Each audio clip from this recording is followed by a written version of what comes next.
ನಮ್ಮ ಪ್ರತಿಭಟನೆ ಕೋಟ್ಯಾಂತರ ರೂಪಾಯಿದು ಬೆಳೆ ಒಣಗ್ತಾ ಇದೆ. ಅದಕ್ಕೋಸ್ಕರ ನೀರು ಕೇಳ್ತಾ ಇದ್ದೀವಿ. ನಾವು ಬೆಂಗಳೂರು ಕುಡಿಯೋಕ್ಕೆ ನೀರು ಕೊಡ್ತಾರೆ, ನಮ್ಮ ಬೆಳೆಗಳಿಗೆ ನೀರು ಕೊಡಲಿ. ನಮ್ಮ ಬೆಳೆಗಳಿಗೆ ನೀರು ಬೇಕು. ಮಳೆ ಬರ್ತಿದೆ ಅಂತ ಕಾಯ್ತಾ ಇದ್ವಿ ನಾವು, ಮಳೆ ಬಂದಿಲ್ಲ. KRS ಅಲ್ಲಿ ನೀರಿದೆ, ನೀರು ಕೊಡ್ಬೇಕು ನಮಗೆ.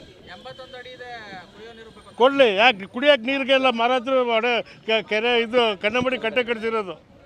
ಮಂಡ್ಯ ಕೃಷಿಗೋಸ್ಕರ ಕನ್ನಂಬಾಡಿ ಕಟ್ಟೆ ಕಟ್ಸಿರೋದು. ಅವ್ರ ಮನೆ ಒಡವೆ ಎಲ್ಲ ಮಾರ್ಬಿಟ್ಟು ಕಟ್ಟೆ ಕಟ್ಟಿಸ್ಕೊಟ್ಟಿರೋದು ಮಂಡ್ಯ ಜಿಲ್ಲೆ ಕೃಷಿಗೆ. ಬೆಂಗಳೂರು ಕೊಟ್ಟಾಗ ನೀರು ಸಾಕಷ್ಟು ಕೊಟ್ಟಿದೆ ಕುಡಿಯೋದಕ್ಕೆ. ಇನ್ನೇನು ತಗೋಬೇಕಾಗಿಲ್ಲ ಅವ್ರ ನೀರನ್ನ. 5ನೇ ಅಂತ ಎಲ್ಲ ಕೊಟ್ಟಾಗಿದೆ ಆಗಲೇ ನೀರನ್ನ.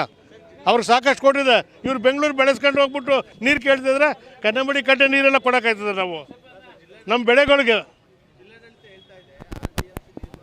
ಜಿಲ್ಲಾಡಳಿತ 1000 ಹೇಳ್ತಾರೆ, ಅವ್ರು ಕಬ್ಬು ನೆಟ್ಟಿದ್ದಾರಾ?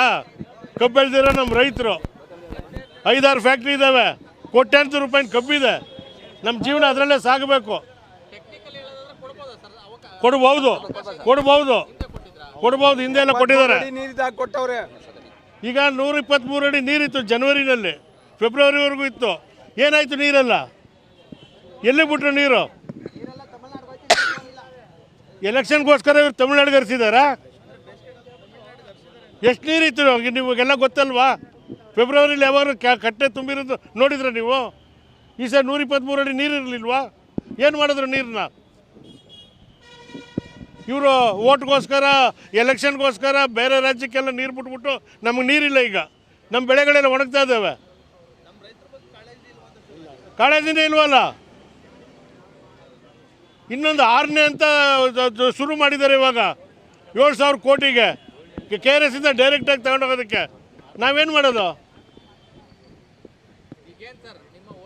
ನಮ್ಮ ಹೋರಾಟ ನಮಗೆ ನೀರು ಬೇಕು ಬೆಳೆಗೆ. ಏನು ಹಿಂದೆ ಎಲ್ಲ ಉಸ್ತುವಾರಿ ಮಂತ್ರಿ ಎಲ್ಲ MLAಗಳು ಹೇಳಿದರು ಸ್ಟ್ಯಾಂಡಿಂಗ್ ಕ್ರಾಪಿಗೆ ನೀರು ಕೊಡ್ತೀವಿ ಅಂತ.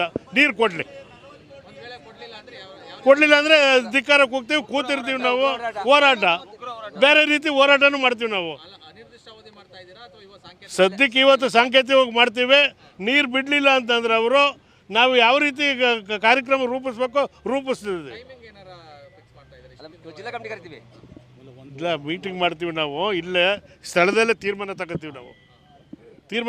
ನೆಕ್ಸ್ಟ್ ಏನು ಮಾಡಬೇಕು ಅಂತ ತೀರ್ಮಾನ ಮಾಡ್ಕೋತೀವಿ ಇಲ್ಲೇ ನಾವು.